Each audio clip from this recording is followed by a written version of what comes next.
ನಾವಿವತ್ರಿ ನಾಷ್ಟಾಕ ಜೋಳದ ಹಿಟ್ಟಿಲೆ ಮಸ್ತಂಗೆ ದೋಸೆ ಮಾಡಿ ತೋರಿಸಿದೀವು. ಜೋಳದ ಹಿಟ್ಟ ಮತ್ತು 1 ಕಪ್ ರವೆ ಇತ್ತಂದ್ರೆ ಮಿಸ್ ಮಾಡಲಾರ್ದ ಈ ರೀತಿ ಗರಿಗರಿಯಾಗಿ ಬರುವಂಗ ದೋಸೆ ನಾಷ್ಟಾಕ ನೀವು ಒಂದ್ಸಲ ಟ್ರೈ ಮಾಡ್ಕೊಂಡು ನೋಡ್ರಿ. ಇದನ್ನು ಯಾವ ರೀತಿ ಮಾಡೋದಂತ ಹೇಳ್ತೀನಿ. ಅದಕ್ಕಿಂತ ಮೊದಲು ನಿಮಗೆ ಪ್ರಿಯಾಸ್ ಕಿಚನ್ಗೆ ಸ್ವಾಗತ. ಹೊಸಬ್ರು ಯಾರು ನೋಡತ್ತಿದ್ರೆ ಈ ವಿಡಿಯೋ ಮಿಸ್ ಮಾಡಲಾರ್ದ ನೀವು ನಮ್ಮ ಚಾನಲ್ಗೆ ಸಬ್ಸ್ಕ್ರೈಬ್ ಮಾಡಿರಿ. ಇಲ್ಲಿ ನೋಡ್ರಿ, ಜೋಳದ ಹಿಟ್ಟಿನ ದೋಸೆ ಮಾಡೋಕೆ ಇಲ್ಲೇನೈತಲ್ಲ, ನಾವು 1 ಕಪ್ ಆಗುವಷ್ಟ ಜೋಳದ ಹಿಟ್ಟ ತೊಗೊಂಡಿದ್ದೀವಿ ನೋಡ್ರಿ. ಈ ಥರ ನೋಡ್ರಿ 1 ಕಪ್ ಆಗುವಷ್ಟ ಜೋಳದ ಹಿಟ್ಟ ತೊಗೊಂಡಿದ್ದೀವಿ. ಅದಾದ್ಮೇಲೆ ನೋಡ್ರಿ ನೆಕ್ಸ್ಟ್ ಇದಕ್ಕೇನೈತಲ್ಲ ಅದ ಕಪ್ಪಿಲೇನ ಅದ ಪ್ಲೇಟ್ಲೇನ ಒಂದು ಅರ್ಧ ಕಪ್ ಆಗುವಷ್ಟ ಏನೈತಲ್ಲ ಸಣ್ಣ ರವೆ ತೊಗೊಂಡಿದ್ದೀವಿ. ಅದಾದ್ಮೇಲೆ ಒಂದು ಸ್ವಲ್ಪ ಕೊತ್ತಂಬರಿ ಹಾಕಿದ್ದೀವಿ ನೋಡ್ರಿ. ಕೊತ್ತಂಬರಿ ಆದ್ಮೇಲೆ ಒಂದು ಸ್ವಲ್ಪ ಕರಿಬೇವು ಹಾಕಿದ್ದೀವಿ. ಕರಿಬೇವು ಆದ್ಮೇಲೆ ನೋಡ್ರಿ ನೆಕ್ಸ್ಟ್ ಇದಕ್ಕೇನೈತಲ್ಲ ಒಂದು 3ರಿಂದ 4 ಏನೈತಲ್ಲ ಹಸಿ ಮೆಣಸಿನ್ಕಾಯಿ ಕಟ್ ಮಾಡಿ ಹಾಕಿದ್ದೀವಿ ನೋಡ್ರಿ. ಇಲ್ಲೇ ನೆಕ್ಸ್ಟ್ ಹಸಿ ಮೆಣಸಿನ್ಕಾಯಿ ಆದ್ಮೇಲೆ ನೋಡ್ರಿ ಸ್ವಲ್ಪ ಅಜ್ವಾನ್ ಹಾಕಿದ್ದೀವಿ. ಅಜ್ವಾನ್ ಆದ್ಮೇಲೆ ಸ್ವಲ್ಪ ರುಚಿಗೆ ತಕ್ಕಷ್ಟು ಉಪ್ಪು ಹಾಕಿದ್ದೀವಿ ರೀ.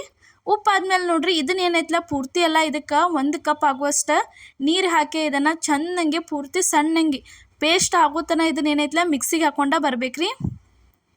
ಇಲ್ಲಿ ನೋಡ್ರಿ ಇವಾಗ ತೋರ್ಸಾತೀವಿ ಯಾವ ರೀತಿಯಾಗಿ ಮಿಕ್ಸಿಗೆ ಹಾಕೊಂಡ್ಬಂದೀವಿ ಅಂಥೇಳಿ. ಇಷ್ಟ ಮಿಕ್ಸಿಗೆ ಹಾಕೊಂಡ ಬರ್ಬೇಕ್ರಿ. ನಿಮಗೆ ಇದೇನೈತಲ್ಲ ಹಿಟ್ಟ ಸ್ವಲ್ಪ ಗಟ್ಟಿ ಅನ್ಸಕೈತಂದ್ರೆ ಇದಕ್ಕೊಂದು ಸ್ವಲ್ಪ ಏನೈತಲ್ಲ ನೀವು ನೀರು ಸೇರಿಸ್ಕೊಂಡ ಕರೆಕ್ಟ ಹದದೊಳಗೆ ಮಾಡ್ಕೋಬೇಕ್ರಿ. ಇಲ್ಲೇ ನಾವು ತೋರ್ಸಾತೀವಿ ನೋಡ್ರಿ.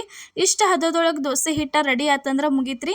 ದೋಸೆ ಅಂತೂ ಜೋಳದ ಹಿಟ್ಟಿನ ದೋಸೆ ಮಾಡೋಕೆ ಕಷ್ಟ ಅಂತಿರ್ತೀರಿ, ಬರಂಗಿಲ್ಲ ಅಂತಿರ್ತಿರ್ಲ, ಮಿಸ್ ಮಾಡಲಾರ್ದ ಇವತ್ತು ನಾವು ಮಾಡೇದಿಲ್ಲ. ಈ ರೀತಿ ಒಮ್ಮೆ ಟ್ರೈ ಮಾಡ್ಕೊಂಡು ನೋಡ್ರಿ, ಬರ್ರಿ ಅಂದ್ರೆ ಭಾರಿ ಬೆಸ್ಟ್ ಆಕೈತಿ. ಹಿಟ್ಟು ಎಷ್ಟು ಹಾಕ್ತಿರ್ಲ ಅಷ್ಟು ರವೆ ಹಾಕಿರಿ, ತಾನ ದೋಸೆ ಎದ್ದು ಬರ್ತಾವ್ರಿ ಮಸ್ತಂಗೆ ಗರಿಗರಿಯಾಗಿ. ಇಲ್ಲೇ ಅಲ್ಲಂತರೂ ದೋಸೆ ಹಿಟ್ಟ ರೆಡಿ ಆಯ್ತು. ಈಗ ತವಾ ಕಾದಿತ್ರಿ ಹಂಚ. ಇದಕ್ಕೆ ಒಂದು ಸ್ವಲ್ಪ ನೀರು ಗೊಜ್ಜೆ ಕಾಟನ್ ಬಟ್ಟೆ ತೊಗೊಂಡು ನೀರೆಲ್ಲ ಒರೆಸಿ ತಕ್ಕೋಬೇಕ್ರಿ. ಅದಾದ್ಮೇಲೆ ನೋಡ್ರಿ ನೆಕ್ಸ್ಟ್ ಈಗ ದೋಸೆ ಹಾಕಕ್ಕೆ ಸ್ಟಾರ್ಟ್ ಮಾಡಿದ್ವು. ಈ ಥರ ದೋಸೆ ಹಿಟ್ಟ ಹಾಕೊಂಡ ಆರಾಮ್ ಕೈ ಸೈಲ್ ಬಿಟ್ಟು ಚೆನ್ನಾಗಿ ಈ ಥರ ತಿಡ್ಕೋಬೇಕ್ರಿ. ಒಂದೇ ಕಡೆ ಬಳೋತನ ತಿಡ್ಕೋತ ನಿಂದಿರಬಾರ್ದ್ರಿ. ಈ ಥರ ಬಡ ಬಡ ತಿಡ್ಕೊಂಬಿಡ್ಬೇಕು, ಅಂದ್ರನ ದೋಸೆ ಚಲೋ ತಂಗೆ ಆಗೇ ಬರ್ತಾವೆ ನೋಡ್ರಿ. ಈ ಥರ ಮಾಡ್ಕೋಬೇಕ್ರಿ. ನಿಮ್ಗೆ ಕ್ರಿಸ್ಪಿ ಬೇಡ ಅಂದ್ರೆ ಈಗ ಮಾಡಿದೀವಲ್ಲ ಈ ಥರ ದೋಸೆ ಮಾಡ್ಕೋರಿ. ಕ್ರಿಸ್ಪಿ ದೋಸೆ ಬೇಕಂದ್ರೆ ನೆಕ್ಸ್ಟ್ ತೋರಿಸ್ತೀವಿ, ಆ ಥರ ದೋಸೆ ನೀವು ಮಾಡ್ಕೋಬೋದ್ರಿ. ಈ ಥರ ನೋಡ್ರಿ ಸ್ವಲ್ಪ ಇದಕ್ಕೆ ಯಾವುದೇ ರೀತಿ ಒಂದು ಸ್ವಲ್ಪ ಎಣ್ಣೆ ಹಚ್ಚಿಲ್ಲ, ಎಣ್ಣೆ ಯೂಸ್ ಮಾಡಿಲ್ಲ. ಯೂಸ್ ಮಾಡಲಾರ್ದನ ದೋಸೆ ಮಾಡಿದ್ದೀವಿ. ಯಾಕಂದ್ರೆ ಜಾಸ್ತಿ ಜನ ಎಣ್ಣೆ ತಿಂತಿರಂಗಿಲ್ಲ ಅಂಥವ್ರ ಈ ಥರ ಮಾಡ್ಕೊಂಡು ತಿನ್ಬೋದು. ದೋಸೆ ಅಂತೂ ಚಲೋ ಆಗಿ ಬರ್ತೈತಿ. ಒಂದು ಸೈಡ ಈ ಥರ ಚೆನ್ನಾಗಿ ಬೇಂದ್ಮೇಲೆ ಈ ರೀತಿ ತಿರಿವೇ ಹಾಕೊಂಡು ಬಿಡ್ಬೇಕ್ರಿ. ಇದೇನು ದೋಸೆ ಅಂಟ್ಕೋತ ತಿನ್ನಂಗಿಲ್ಲ, ಹಂಚಿಗೆ ಏನಿಲ್ಲ, ಭಾರಿ ಬೆಸ್ಟ್ ಹಂಗೆ ತಾನ ಎದ್ದು ಬರ್ತಾವೆ ದೋಸೆ. ಈ ಥರ ಎರಡು ಸೈಡ ಚೆನ್ನಾಗಿ ಏನೈತಲ್ಲ ಬೇಯಿಸ್ಕೊಂಡು ತಿನ್ನೋದ್ರಿ. ಯಾರಂದ್ರೆ ಎಣ್ಣೆ ಯೂಸ್ ಮಾಡಂಗಿಲ್ಲ, ಜಾಸ್ತಿ ಎಣ್ಣೆ ತಿಂತಿರಂಗಿಲ್ಲ ಅಂಥವ್ರಿಗೆ ಈ ಥರ ಮಾಡ್ಕೋರಿ. ನೋಡ್ರಿ ದೋಸೆ ಅಂತರೂ ರೆಡಿ ಆಯ್ತು ನೋಡ್ರಿ. ಇವಾಗ ಈ ದೋಸೆ ಏನೈತಲ್ಲ ಈಗ ತೆಗಿತೀವಿ ನೋಡ್ರಿ. ಇಲ್ಲೇ ನೆಕ್ಸ್ಟ್ ನೋಡ್ರಿ ನಾವೇನೈತಲ್ಲ ಇದೇ ಥರ ಇನ್ನೊಂದು ದೋಸೆ ಇಲ್ಲೇ ನೆಕ್ಸ್ಟ್ ಹಾಕಿ ತೋರಿಸ್ತೀವಿ ನೋಡ್ರಿ. ಈಗ ಒಂದು ದೋಸೆ ಅಂತರೂ ರೆಡಿ ಆಯ್ತು ನೋಡ್ರಿ. ಇಲ್ಲೇ ಮತ್ತು ಹಂಚ ಕಾದಿತ್ಲ, ಅದಕ್ಕೊಂದು ಸ್ವಲ್ಪ ನೀರು ಗೊಜ್ಜೆ ಚೆನ್ನಾಗಿ ಬಟ್ಟೆ ತೊಗೊಂಡ ಎಲ್ಲ ಒರೆಸ್ಕೊಂಡ ತಕ್ಕೋಬೇಕ್ರಿ. ಅದಾದಮೇಲೆ ಈಗ ದೋಸೆ ಹಾಕಕ್ಕೆ ಸ್ಟಾರ್ಟ್ ಮಾಡಿದ್ದೀವಿ ನೋಡ್ರಿ.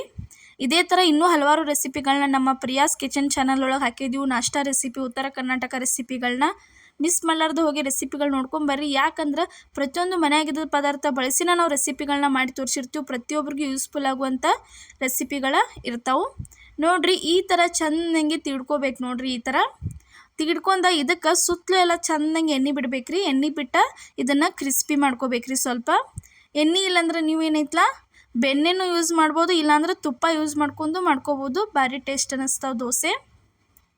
ಕೆಲವೊಬ್ಬರ ಜೋಳದ ದೋಸೆ ಹಾಕಕ್ಕೆ ಕಷ್ಟ ಅಂತಿರ್ತೀರಿ, ಅಂಥವ್ರ ಈ ಥರ ಮಾಡಿ ನೋಡ್ರಿ, ಭಾರಿ ಬೆಸ್ಟಾಗಿ ಬರ್ತಾವೆ ದೋಸೆ ಅಂತೂ ನೋಡ್ರಿ. ಈ ಥರ ಸುತ್ತಲೆಲ್ಲ ಚೆನ್ನಾಗಿ ಎಣ್ಣೆ ಬಿಟ್ಕೋಬೇಕ್ರಿ. ಒಂದು ಸ್ವಲ್ಪ ಎಣ್ಣೆ ಬಿಟ್ಕೊಂಡು ಒಂದು 3ರಿಂದ 4 ನಿಮಿಷ ಹೈ ಫ್ಲೇಮ್ ಒಳಗಿಟ್ಟು ನೀವು ಇದನ್ನು ಚೆನ್ನಾಗಿ ಇದನ್ನು ಮಾಡ್ಕೊಂಡ್ರಿ ಅಂದ್ರೆ ಭಾರಿ ಮಸ್ತಂಗೆ ಆಗಿ ಬರ್ತಾವೆ ಗರಿಗರಿಯಾಗಿ. ನೋಡ್ರಿ ಯಾವ ರೀತಿ ತೆಳ್ಳಗಾಗಿ ನಾವು ದೋಸೆ ಹಾಕಿವಂತ ನಿಮಗೆ ತೋರ್ಸಾತೀವಿ.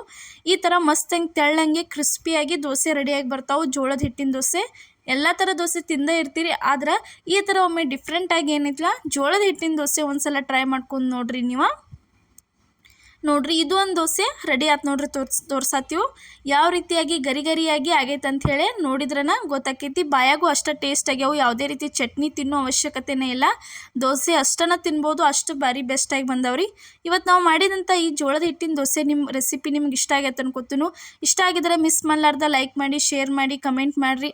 ಅದೇ ರೀತಿ ಸಬ್ಸ್ಕ್ರೈಬ್ ಮಾಡಿರಿ, ನಮ್ಮ ಚಾನಲ್ಗೆ ಸಪೋರ್ಟ್ ಮಾಡಿ. ಎಲ್ಲರಿಗೂ ನಮಸ್ಕಾರ.